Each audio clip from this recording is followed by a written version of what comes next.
सो बच्चे लोग, आज हम लोग इस वीडियो में देखने वाले हैं कि जो भी स्टूडेंट एनआईओएस ऑन डिमांड में एग्जाम देने वाला है वो क्वेश्चन पेपर को किस तरीके से अटेम्प्ट करे जिससे इंग्लिश जैसे सब्जेक्ट में आराम से पास हो जाए। पीसीएम का हम ऑलरेडी डिस्कस कर चुके हैं, अब इंग्लिश का डिस्कस करते हैं। आइए, तो ये इंग्लिश का पेपर है, किस तरीके से आपको करना है बेटा।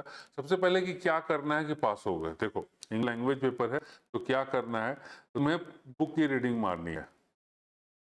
बुक को रीड करो। अगर मेरा कोर्स ले रखे हो तो ठीक है, मेरे कोर्स के अंदर जो हमने लेक्चर्स पढ़ा रखे हैं उन लेक्चर्स को देखो, क्यों करो, फिर एक्स्ट्रा कुछ करने की जरूरत नहीं है। उसके बाद सीधा सीधा हम बताएंगे कि पेपर में कैसे अटेम्प्ट करना है। लेकिन जो बच्चे मेरा कोर्स नहीं हैं उन बच्चों के लिए बुक का रीडिंग मारो बेटा और प्रीवियस ईयर क्वेश्चन पेपर करो। उसके बाद आइए कि एग्जाम हॉल में कैसे हम करेंगे। बुक की रीडिंग करनी कंपलसरी है और बुक के क्वेश्चन आंसर करने कंपलसरी है। हो जाएगा, टाइम है, हो जाएगा। इंग्लिश है, कोई फिजिक्स केमिस्ट्री नहीं। ठीक है, चलिए आइए देखो, चूज करेक्ट अल्टरनेटिव। अब जो बच्चा पढ़ के रखा होगा, पहली बात तो आपको क्या है कि who is the poet of the poem my grandmother's house. तो जो भी पोएम है उसके पोएट का नाम आपको याद आना चाहिए। हाँ, तो my grandmother's house is written by Kamala Das, by poetess Kamala Das. ये आंसर मारोगे। What is the primary theme of the poem Where the Mind is Without Fear? तो प्राइमरी थीम क्या है? रविन्द्रनाथ टैगोर की पोएम है, इसका प्राइमरी थीम क्या है? ठीक है, तो इसका Where the Mind is Without Fear, जहां मन में कोई भय नहीं हो। तो यह है द इम्पोर्टेंस ऑफ एडुकेशन। सी, पढ़ोगे तो सब समझ में आ जाएगा ना बेटा, अच्छे से पढ़ोगे तो समझ में आ जाएगा। Answer the following questions. Why might the speaker believe that the second road is the better claim? तो द रोड नॉट टेकन का है, the road not taken poem का है ये।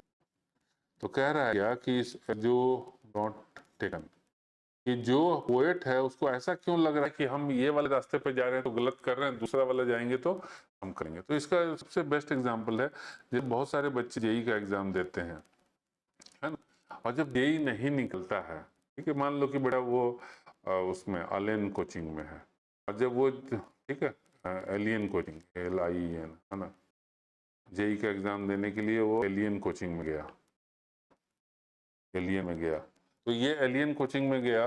अब क्या है कि उसका जेई का एग्जाम नहीं निकला। मक्खी हमें तंग कर रही है तो मक्खी के लिए हमने रखा हुआ है रैकेट, चलो अभी तंग करेगी तो फिर देखेंगे। तो एलियन कोचिंग में गया जेई के लिए, तो नहीं निकला उसका एलियन कोचिंग से। अब क्या करता है वो बच्चा कि एलियन छोड़ करके नेक्स्ट ईयर के लिए वो डिसाइड करता है यार हम गलत किए एलियन में आके, ना, है ना, हमको एलियन में नहीं आना चाहिए था, हमको उसमें जाना चाहिए, CW में जाना चाहिए। ठीक है, CW में जाना चाहिए था। ठीक है, वहां से अच्छा पढ़ाई होता है हमारा।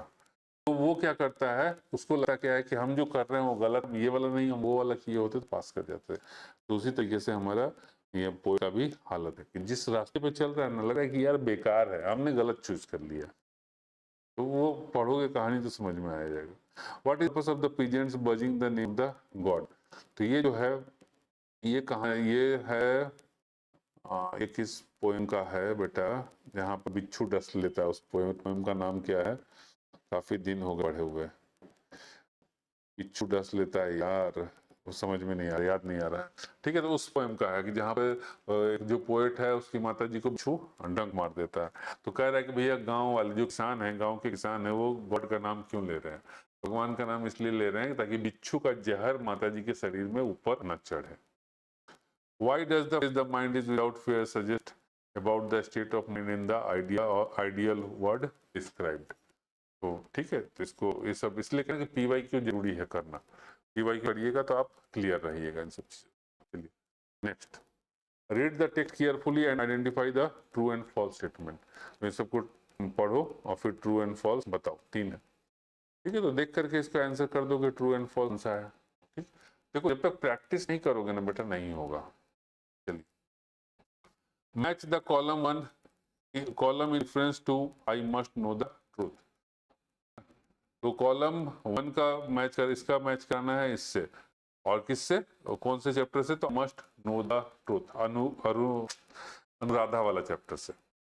द मदर, तो माता जी क्या थी, was about to perform at her school's annual show। नहीं, Anuradha was about to perform, और अनुराधा को डांस करना था। ये अनुराधा नहीं, आराधना, आराधना ये इसका 1 2 का ये वाला होगा।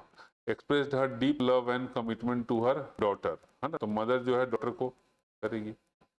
Expressed her pride in Aradhana's achievement, went to retrieve the gift from their father। ठीक है, तो ये जब तक आप पढ़िएगा नहीं तब तक समझ में नहीं आएगा, तो इसको पढ़िएगा बेटा, समझ में आ जाएगा। ठीक है जी, है ना।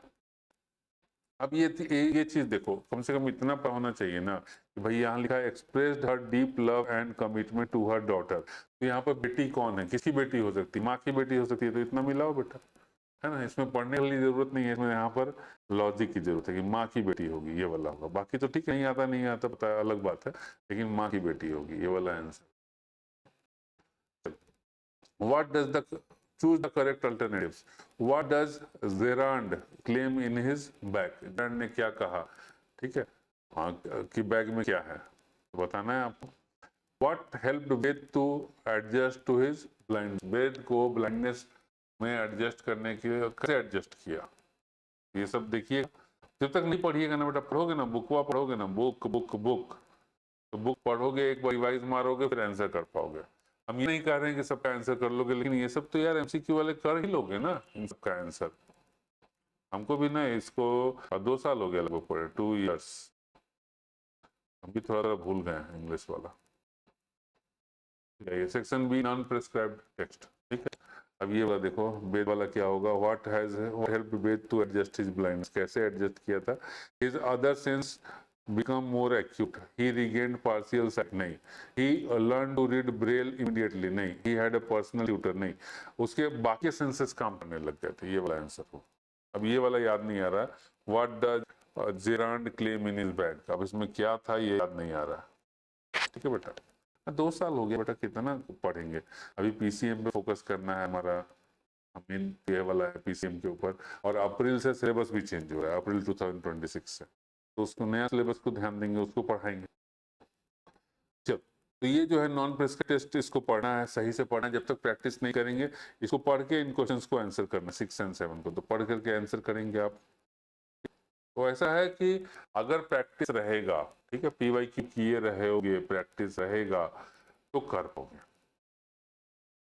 बुक पढ़ो चाहे नहीं पढ़ो, ठीक है, बुक का सारा चीज पढ़ने का जरूरत नहीं है, लेकिन ऐसा है कि कम से कम एक बार रीडिंग तो मारो। हम ये नहीं कह रहे कि उसका क्वेश्चन भी करो, उसका आंसर भी करो, मत करो। एक बार बुक की रीडिंग करो, ताकि कहानी तो समझ में आए। अब यहाँ पर देखो, हमें 2 साल हो गए बेटा, याद ही नहीं आ रहा है कि अदेराट के बैग में उसने क्या क्लेम किया, कि बैग में क्या है। अगर अभी हाल ही में पढ़े रहते तो इतना तो पता रहता ना कि भैया क्या है बैग में, हम बता पाते। इसीलिए पढ़ना जरूरी है। अब ये देखिए, इसको पढ़ना है और उसका ट्रू फॉल्स में आंसर करना है, तो देख लेना यहाँ से, ट्रू फॉल्स एकदम इजी होता है इसको आंसर करना। तो सही से पढ़ोगे, इसको सही से पढ़ोगे, ट्रू फॉल्स बेटा सही से पढ़ोगे, एकदम करेक्टली आंसर होगा। A grammar, fill in the blanks with appropriate form of verbs। Water at 100 degree Celsius, पानी क्या होता है, खौलता है, तो बॉयल्स एट 100 डिग्री सेल्सियस, ठीक है। देखो, ग्रामर अब उम्र नहीं रह गया क्लास 12 में आकर के हम ग्रामर पढ़ रहे हैं, तो जो बच्चा बचपन से पढ़ते हुए आ रहा है इंग्लिश को सही तरीके से, वो उसको, जैसे हम इंग्लिश हमारा बिल्कुल परफेक्ट है, सही तरीके से हम पढ़ते हुए हैं, तो हमें ग्रामर के लिए सोचना नहीं पड़ेगा।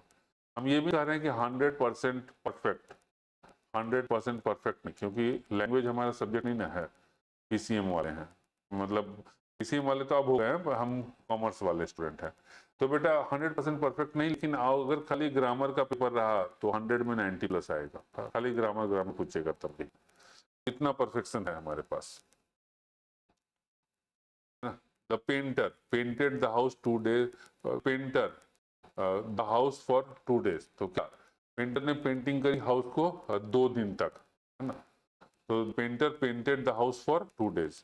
I dash Rajesh study morning, हमने राजेश को कब देखा था, कल देखा था, तो I saw Rajesh study morning. तो अगर ग्रामर आता है, अब सोचो कि हम अभी ग्रामर कर लेंगे, अभी हम वर्ब सीख लेंगे, नहीं, हमको नहीं पता बेटा कि वर्ब जो है वो क्या हो, मतलब यहाँ क्या डालना चाहिए। अगर यहाँ वर्ब नहीं भी लिखा रहेगा ना, केवल ये लिखा रहेगा ना बॉयल, तो हम बता देंगे कि क्या डालना चाहिए, ठीक है। हमें नहीं पता कि बेटा कि यहाँ हमने लिखा कि वाटर बॉयल्स, वर्ब, हमें केवल ये पता है कि भैया जैसे कहते हैं ना इंग्लिश लैंग्वेज, तो हमें इंग्लिश लैंग्वेज पता है, ठीक है, उसमें करेक्ट यूज कैसे होता है वो पता है। अब नाउन, प्रोनाउन, वर्ब, एडवर्ब इससे हम जाते ही नहीं, कोई मतलब ही, कोई जरूरत ही नहीं जानने का, सीधा हमें पता है भैया यहाँ क्या आएगा। ठीक है, वही चीज तो डालना है कि क्या आएगा। अब बाकी बहुत ही टिपिकल पूछ दिया तो हमने कहा ना बेटा 100 में 95 आएगा। ठीक है, 5 तो है ना, वही बहुत ही विचित्र सा पूरा इंग्लिश का पूछ दिया कि जो इंग्लिश का पढ़ाई कर रहा है वही कर पाएगा, तो हम नहीं कर पाएंगे उस चीज को। चूज द करेक्ट स्टेटमेंट, तो ये सब ग्रामर है, तो ये करना है आपको ग्रामर सारा। fill the blanks with appropriate WH question। WH मतलब what, where, why, whom, whose, यही लगाया आगे में। क्या, चलिए फिर sectional D functional writing skill, तो ये फंक्शनल राइटिंग स्किल बेटा आना चाहिए आपको। सीखो, जब तक PYQ नहीं करोगे, PYQ में सब चीज है, तो जब तक PYQ नहीं करोगे प्रैक्टिस नहीं होगा कि क्वेश्चन पेपर आएगा कैसे, हमें आंसर कैसे करना है। तो हमारे कोर्स के अंदर जो लेक्चर ले रखा है उसको सोचना ही नहीं, उस कोर्स के अंदर PYQ करिए। ठीक है, तो उसी तरीके से करना है। अब ये ऑप्शनल मॉड्यूल 1, ठीक है, तो इंग्लिश फॉर रिसेप्शनिस्ट, तो पूरा का पूरा मेरा वही फिर से वही कहने का मतलब है इस इंग्लिश के अंदर भी कि क्वेश्चन पेपर सॉल्व करने के लिए अगर पहले से ग्रामर आता है, ग्रामर सेक्शन का ध्यान देना, अगर पहले से ग्रामर अच्छा है, तगड़ा है, जैसे कि मेरा है, तो कोई दिक्कत नहीं होगी। इस स्टेज पे आके सोचोगे कि हम ग्रामर सीखेंगे एक दिन के, तो इम्पॉसिबल, नहीं कर पाओगे। जो तुम्हें आता है उसके ऊपर फोकस करो। और कैसे पता चलेगा, जब तक PYQ नहीं करोगे नहीं पता चलेगा। तो बुक की रीडिंग प्लस PYQ, और अगर हमारे कोर्स में हो तो बेटा जो हमने लेक्चर पढ़ाया उस लेक्चर को करो, जो क्वेश्चन आंसर दिए हैं उसको करो, प्लस PYQ करो। बस इतना कर लो बेटा, इंग्लिश में आराम से अच्छा नंबर से पास हो जाओगे। बस इसी चीज को फॉलो करना और कुछ नहीं। लेटर राइटिंग वगैरह देख लेना, ईमेल राइटिंग देख लेना, ठीक है, नोटिस देख लेना, सब चीजें तुम्हें देख लेनी है। और ये सब चीजें, ठीक है, यहाँ तो केवल क्वेश्चन दिया हुआ है ना, PYQ सॉल्यूशन में PYQ है, मतलब उसका आंसर है कि लिखना कैसे है, दैट इज मोस्ट इंपॉर्टेंट। उसको करो और एज इट इज सीखो कि कैसे लिखना होता है। ठीक, आराम से पास कर जाओगे, कोई बच्चा फेल नहीं करेगा उसमें। चलिए, उम्मीद करते हैं कि सारे बच्चों को क्लियर हुआ होगा। इंग्लिश के पेपर में पास करना है, बुक की रीडिंग मारिए, प्लस PYQ करिए और एज पर मार्क स्कीम करिए।